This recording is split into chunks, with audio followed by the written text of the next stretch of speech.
How did you prepare for your interview?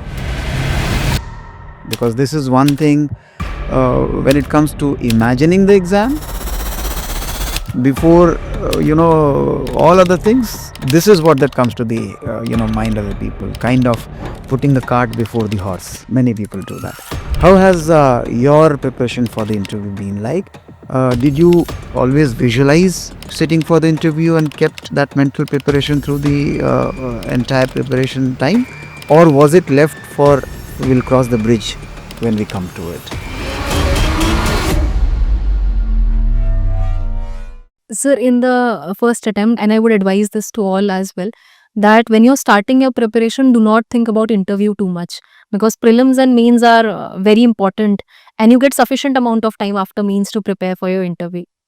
As far as my strategy is concerned for interview, I don't think, sir, that it's only about preparation and preparation. It's all about your holistic personality. True that. So I prepared my DAF as far as preparation is concerned. I relied on two things, a DAF and newspaper. I used to read 2-3 newspapers before interview, not for prelims and mains, but only interview. Yeah. I used to read 2-3 newspapers and I used to cover my DAF. That was the preparation part per se. As far as the rest of the personality development aspect is considered, I read the qualities in the UPSC notification which are being tested for the interview. So there are some 7-8 qualities, I think, which are mentioned. And I used to see the transcript, and then I used to answer in my mind what is my answer.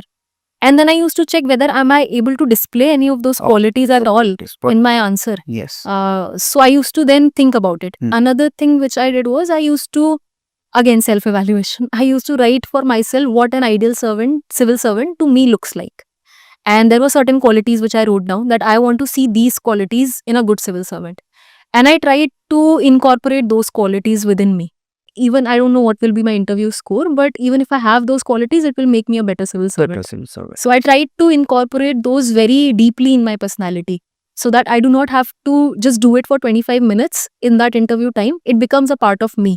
So when it becomes a part of you, automatically it gets reflected in your answers. So for example, let's say you become a positive person. You start seeing more solutions rather than criticizing things. So that if that becomes a part of your personality, is whenever there is a question, suddenly your mind starts thinking solutions instead of getting bogged down by criticisms. True. So that gets reflected. Perfect. So and as it is called as personality test.